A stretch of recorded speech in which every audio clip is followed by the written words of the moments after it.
चलिए, तो अभी तक हमने एक फॉर्म क्रिएट किया है स्टूडेंट्स को इंसर्ट करने के लिए, और इस फॉर्म को सबमिट करेंगे, और सबमिट करने के बाद हम उसका जो भी एंट्रीज हमने यहाँ पे फिल की हुई है उन एंट्रीज को हम किसी टेबल में इंसर्ट करवाने वाले हैं।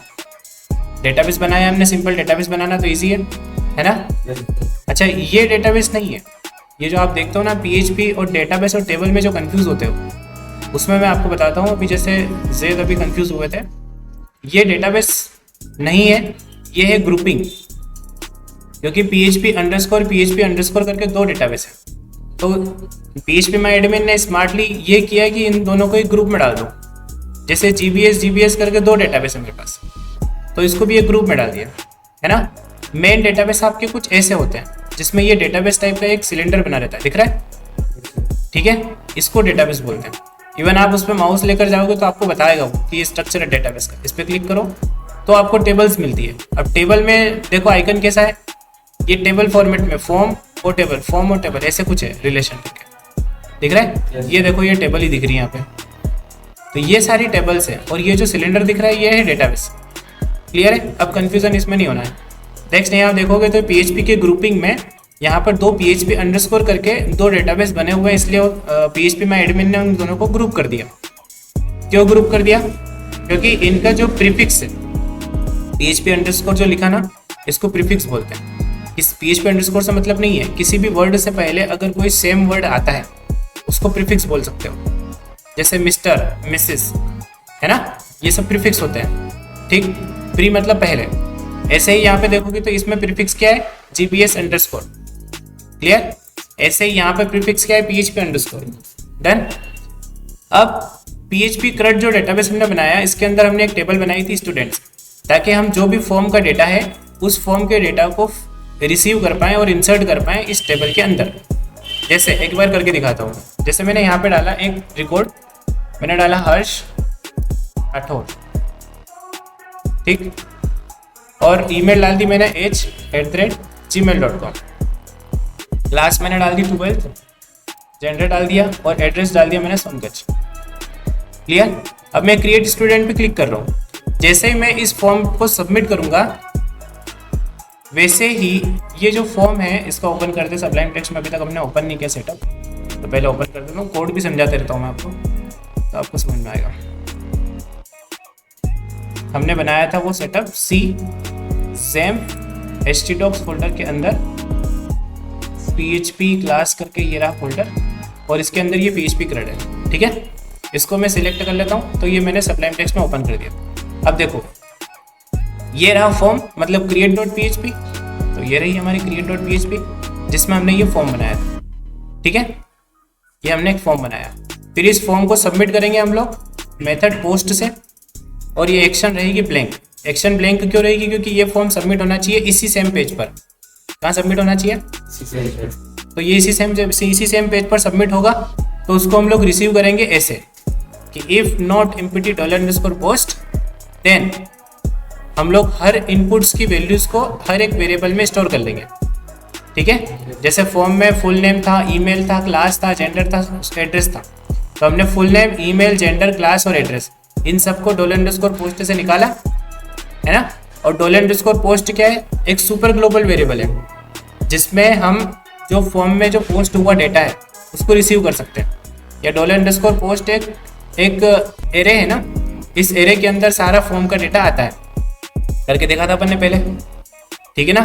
जैसे फॉर्म सबमिट करवाया था, और फिर हमने वो सारी फॉर्म की डिटेल्स को किसी पेज पर प्रीव्यू करवाया था कि ये डिटेल्स आपने सबमिट की हुई है ना।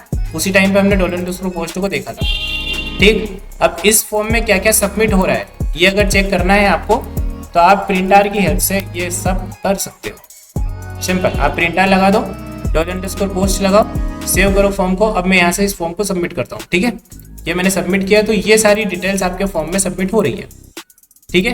ये एक एरे है ना, इस एरे में की और वैल्यू, देन की एंड देन वैल्यू, ऐसे की वैल्यू के पेयर में आपको एक पूरा एरे मिलता है। क्लियर। सबमिट बटन भी मिलती है, क्योंकि इनपुट टाइप सबमिट भी है मेरे पास। ये रहा इनपुट टाइप सबमिट, जिसका नेम क्या है, सबमिट, और वैल्यू में मैंने दे रखा था क्रिएट स्टूडेंट, तो यही वैल्यू मेरे पास आई है। ऐसे हर एक इनपुट की फील्ड मेरे पास एक एरे में आ रही है। इस एरे में से मैं हर एक की के हिसाब से $post ऑफ की फुल नेम, तो इस एरे से मैंने फुल नेम की मतलब ये रही, इस की से इसकी वैल्यू निकाल लो, सेम ईमेल से इसकी वैल्यू, क्लास से जो भी क्लास फॉर्म में फिल करी होगी वो value, same like gender, address and all. Submit की रिक्वायरमेंट नहीं है तो आप सबमिट को छोड़ सकते हो। ठीक, ये सभी वैल्यूज़ को मैंने वेरिएबल्स में स्टोर कर दिया। फिर हमारे पास एक क्वेरी होती है इंसर्ट करने के लिए, डेटाबेस में डेटा इंसर्ट करने के लिए क्वेरी है हमारे पास। कौन सी? Insert into table name, columns के नेम, वैल्यूज और जो भी वैल्यूज देना है, ऐसी क्वेरी हमने इंसर्ट की पढ़ी है, पढ़ा है ना। हमने यहाँ पे क्या लिखा? Insert into students. स्टूडेंट्स क्या है? Table name. ठीक है, अब स्टूडेंट्स टेबल में ये सब कॉलम्स होंगे, full name, email, gender, class, address, ये सब कॉलम है अपने पास। और वैल्यूज करके मैंने इन सब वेरिएबल्स को इस क्वेरी में पास कर दिया कि फुल नेम के लिए ये वैल्यू है, ईमेल के लिए ये वाली वैल्यू, जेंडर के लिए, क्लास के लिए और एड्रेस के लिए ये वाली वैल्यू रहने वाली है। एक क्वेरी हमने एक वेरिएबल में स्टोर कर दी। इंसर्ट वाली वैल्यू जो क्वेरी है वो हम एक वेरिएबल में स्टोर कर रहे हैं, इंसर्ट क्यू करके, कुछ भी नाम हो सकता है। एक क्वेरी मैंने एक वेरिएबल में स्टोर कर दी। ठीक, अब इस क्वेरी को जो वेरिएबल है इसको हम लोग पास करेंगे एक प्री डिफाइंड फंक्शन के अंदर, mysql_query। ठीक है, और यहाँ पर देख रहे हो आप एक वेरिएबल कनेक्शन ऑन करके एक वेरिएबल देख रहे हो, है ना। ये कौन वेरिएबल क्या है? ये वेरिएबल आपकी connection.php फाइल से आ रहा है। क्यों आ रहा है? क्योंकि हमको इस सेटअप को हमारे डेटाबेस से कनेक्ट भी तो करना है ना, क्योंकि ये डेटाबेस, इसको अपन हटा देते हैं, पर ये जो डेटाबेस है आपका php_crud, इसको कनेक्ट करना है अपने सेटअप से। अपना सेटअप कौन है? php_crud, और अपने डेटाबेस का नाम भी अपन ने सेम रख लिया। ठीक है, पर इस डेटाबेस को अपने सेटअप से कनेक्ट करने के लिए हमको connection.php फाइल बनानी पड़ी। ये connection.php फाइल यहीं पे है। इस फाइल के अंदर सिंपल सा कोड लिखा हुआ है, होस्ट, यूजर, पासवर्ड और डेटाबेस। ठीक, होस्ट मतलब लोकल होस्ट रहेगा, यूजर बाय डिफॉल्ट रूट रहता है, पासवर्ड ब्लैंक रहता है बाय डिफॉल्ट लोकल होस्ट में, और डेटाबेस का नाम हमने रखा है यहाँ पे, जो भी डेटाबेस का नेम हमने दिया होगा वो। ठीक, किसी भी सेटअप को हमको अगर डेटाबेस से कनेक्ट करना है तो ऐसे ही कर सकते हैं। फिर हमारे पास एक प्री डिफाइंड फंक्शन था mysql_connect। उस फंक्शन को क्या चाहिए? वो चारों वेरिएबल चाहिए।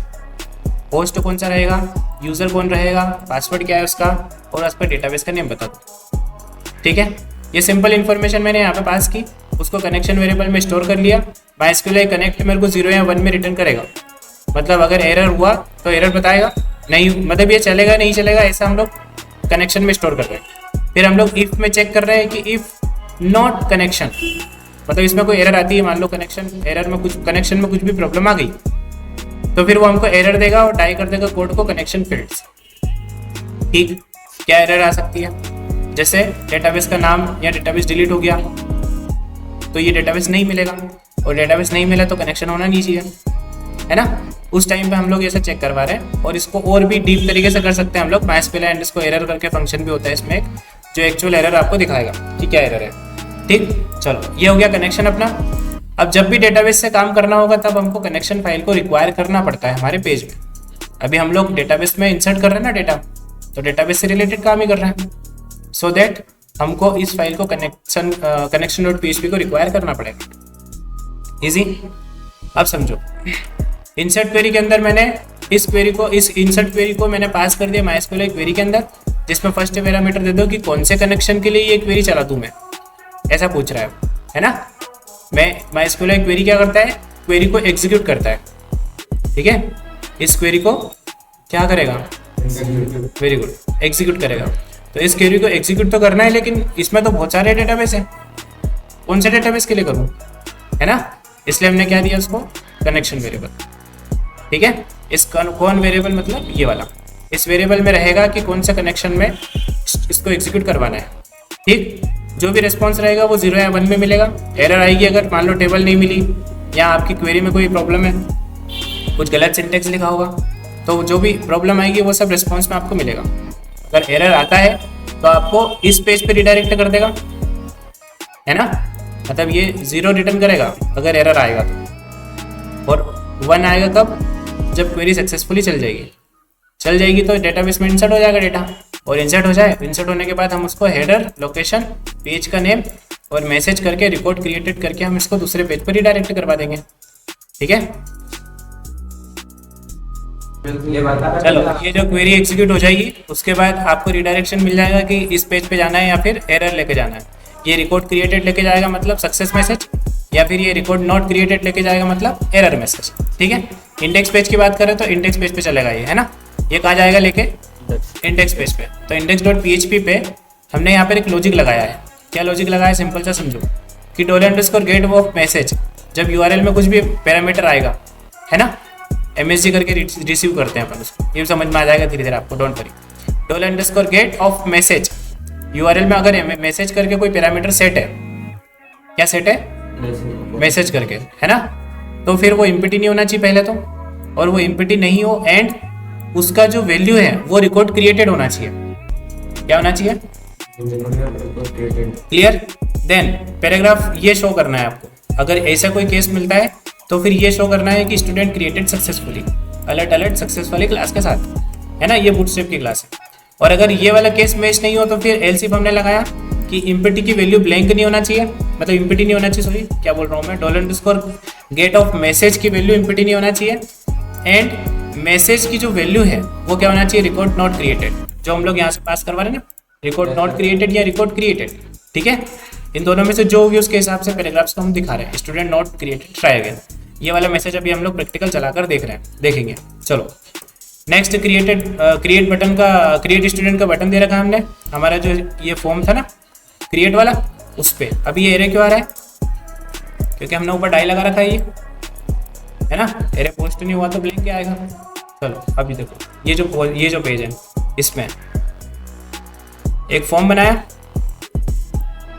रुको इंडेक्स पेज पे समझो, ये रहा इंडेक्स, यहाँ पे ये क्रिएट स्टूडेंट वाली बटन दिख रही है, ये लगाई अपन ने, फिर उसके नीचे एक टेबल बना दी, ये टेबल दिख रही है जिसमें serial number, full name, email, class और एक्शन है। यहाँ पर सीरियल नंबर टी बॉडी के अंदर TR है, जिसमें TD वगैरह करके हैं 1, ये अभी फिक्स डिटेल है ना, कुछ भी इंसर्ट करोगे तो भी यही दिखना है, अभी करके देखते हैं। चलो अभी मैंने कुछ डिटेल डाली थी अभी फॉर्म में, डाली थी ना, अब इसी डिटेल को हम लोग इंसर्ट करवाने के लिए कंटिन्यू करवाते हैं। तो ये जो क्रिएट पे जो मैं आपको समझा रहा था कि $_post जैसे आप फॉर्म का डेटा रिसीव कर सकते हो, अब उसको हम लोग छोड़ देते हैं कि अब तू करते रखा, मतलब वो हटा दिया मैंने डाई वगैरह, तो अब डेटा यहाँ तक तो आ गया, अब इंसर्ट की क्वेरी रेडी हो जाएगी, फिर वो क्वेरी एग्जीक्यूट होगी और रिडायरेक्ट कर देगा उसके अकॉर्डिंग जो भी काम होगा उसके। चलो रिफ्रेश करता हूँ मैं, फॉर्म को रीसबमिट करता हूँ, तो ये देखो स्टूडेंट क्रिएटेड सक्सेसफुली आ गया, ये यहाँ पे देखो यूआरएल में आ गया मैसेज रिकॉर्ड क्रिएटेड, इसने रिडायरेक्ट करवा दिया, ये वाला कोड चला तो रिडायरेक्ट करवा दिया कहाँ पे, index.php पे, ये आ गया index.php पे, और MSG करके रिकॉर्ड क्रिएटेड मतलब इसी पेज पे रिडायरेक्ट करवा दिया, कर दिया ना। मतलब क्या हुआ, फॉर्म का डेटा वेरिएबल में स्टोर हुआ, क्वेरी रेडी हुई, क्वेरी एग्जीक्यूट हुई और एग्जीक्यूशन के अकॉर्डिंग रिडायरेक्शन हो गया, सिंपल डन। लेकिन जो अभी हमने तो डाला था हर्ष, लेकिन यहाँ तो कुछ और ही आ रहा है, क्यों आ रहा है, क्योंकि ये स्टैटिक डेटा है, ठीक है। अब इस डेटा को हम लोग डायनेमिक करते हैं, क्या करते हैं, डायनेमिक करने के लिए इस इंडेक्स पेज पर डेटाबेस से डेटा निकाल के लाओ, इसके लिए कोड लिखना पड़ेगा, सिंपल सा लिखो। सबसे पहले तो डेटाबेस से रिलेटेड काम कर रहे हैं, सो दैट हमको रिक्वायर करना पड़ेगा किसको रिक्वायर करना पड़ेगा, connection.php, ठीक है, क्योंकि डेटाबेस से रिलेटेड काम कर रहे हो, ठीक। फिर एक क्वेरी लिखो, आप क्या लिखोगे, सिलेक्ट क्यू, मतलब सिलेक्ट क्वेरी, इसमें सिलेक्ट करने वाली क्वेरी लिख दो। क्या, कैसे सिलेक्ट करते हैं अपन, सिलेक्ट स्टार फ्रॉम टेबल का नेम स्टूडेंट्स, ठीक है, सिलेक्ट स्टार फ्रॉम स्टूडेंट्स, बस सारे डेटा चाहिए मेरे को, तो सिलेक्ट स्टार फ्रॉम स्टूडेंट्स, ये टेबल बन गई, अब क्वेरी बन गई, सॉरी। और इस क्वेरी को एग्जीक्यूट करने के लिए हमारे पास एक फंक्शन होता है mysql_query, होता है ना। इसको दो पैरामीटर चाहिए, एक तो किस कनेक्शन के लिए किस क्वेरी को एग्जीक्यूट करूँ, है ना, कनेक्शन दे दो तो कनेक्शन हो गया, फिर क्वेरी दे दो, सिलेक्ट क्यू हो गया, ये एग्जीक्यूट कर देगा। एग्जीक्यूट करने के बाद इसमें हम लोग रखेंगे रिस्पॉन्स, इसने क्या एग्जीक्यूट किया, ठीक है। अब समझो, इसको मैं आपको प्रिंट आउट करके दिखाता हूँ। चलो इसको एग्जीक्यूट करने के बाद एक और फंक्शन अपने पास है mysql_num_rows, क्या है, MySQL underscore num underscore rows, number of rows, मतलब जो क्वेरी आपने चलाई थी ना ये, इस क्वेरी का जो रिस्पॉन्स था उसको आप मेरे को बताओ और मैं बताऊंगा आपको कि कितना रिकॉर्ड सिलेक्ट हुआ, कितने नंबर ऑफ रिकॉर्ड्स सिलेक्ट हुआ। ये फंक्शन का काम ये है, ठीक है। इसको मैं एक बार इको करता हूँ आपके सामने और इसको टाइप करते हैं। चलो रिफ्रेश करूँ, कितने रिकॉर्ड सिलेक्ट हुए, 2। इस टेबल में देखोगे तो 2 रिकॉर्ड है, दिख रहे ना। इस क्वेरी से सिलेक्ट स्टार फ्रॉम स्टूडेंट से कितने नंबर ऑफ रिकॉर्ड सिलेक्ट हुए, कितने हुए, 2। अगर कोई भी रिकॉर्ड सिलेक्ट नहीं होगा तो 0। आगे समझ लें। अब इसका हम लोग यूज करेंगे, यहाँ से इसको हटा लेते हैं, ये सब भी हटा देते हैं और अपने टेबल में चलते हैं। कौन से, ये भी धीरे धीरे समझ में आ जाएगा आपको कैसे बनाने पड़ेंगे। लिस्ट इंडेक्स समझ में आ गया ना, इंडेक्स समझ में आया, इंडेक्स पे तो काम कर रहे हैं, index.php पे तो काम कर रहा है। ये लिस्ट का करने का काम इंडेक्स का है, क्रिएट का काम क्या था, क्रिएट करवाने का, फिर एडिट करवाएंगे तो एडिट पेज, इस डेटा को एडिट भी करना पड़ेगा, फिर डिलीट करवाना, डिलीट के पेज फाइल है, व्यू करना तो व्यू वाली फाइल है। सिंपल, धीरे धीरे आ जाएगी इसमें, डोंट वरी। अच्छा चलो अभी टेबल के अंदर आओ, टीआर के अंदर मैं PHP स्टार्ट करता हूँ और यहाँ पर इफ के अंदर मैं जो अपना MySQL num अंडरस्कोर रोज था उसको डाल देता हूँ और इसमें चेक करता हूँ कि ये जो नंबर ऑफ रोज जो सिलेक्ट कर रहे हो ये 0 से बड़ी हो, मतलब 0 तो नहीं हो, 0 मतलब डेटा नहीं मिला तो फिर ये दिखाओ कि डेटा नॉट फाउंड, ऐसा आना चाहिए। इसलिए हमने MySQL num अंडरस्कोर रोज में डाल दिया कि ग्रेटर देन 0। क्लियर। नाउ एक लूप लगाना पड़ेगा इसके अंदर वाइल, अगर डेटा मिल जाए मतलब ग्रेटर देन 0 हुआ तो डेटा मिलेगा, तो वाइल लूप लगाएंगे और इसमें एक वेरिएबल में रो वेरिएबल में MySQL underscore page underscore array, ठीक है। एक फंक्शन होता है प्री डिफाइंड, ये क्या करता है, एरे में डेटा को फेच करके लाके देगा और इसको क्या चाहिए, इसको भी वही रिस्पॉन्स चाहिए, ठीक है। इसको क्या चाहिए कि क्या सिलेक्ट हुआ, उसके अकॉर्डिंग ये एरे निकाल के देगा, ठीक है। अब रो में अपने पास क्या रहेगा, 1 by 1 रो आती जाएगी, ठीक है ना, इस वेरिएबल में। चलो अब मैं यहाँ से इसको PHP को बंद कर दूँ क्योंकि इसके अंदर मेरे को HTML दिखाना रहेगा वापस से, इसके अंदर TR दिखाएंगे ना, तो इस TR को मैं यहाँ से कट कर लेता हूँ और इसको लूप के अंदर, वाइल लूप के अंदर डाल देते हैं, ठीक है। डाला, अब समझना, ये रो को मैं कॉपी कर लेता हूँ, कर लिया कॉपी। इस रो में क्या आएगा, 1 by 1 डेटा आने लग जाएगा और इसको छोड़ दो। अब ये करते हैं अपन, ये क्या है, फुल नेम है ना, फुल नेम है ये, ठीक है। तो PHP इको रो से क्या नाम है कॉलम का अपने टेबल में, full name, done, full name आ जाएगा। सेम ईमेल दिखा सकते हैं इस रो से, फर्स्ट रो आएगी, फर्स्ट रो में जो ईमेल है वो दिखा दो, ठीक है।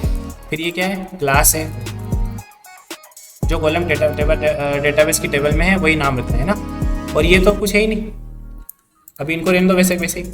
चलो रिफ्रेश करते हैं, मैंने इसको रिफ्रेश किया, आ गया रिकॉर्ड, आ गया ना। ये डेटाबेस है, कैसे आया फिर से समझ लो फ्लो।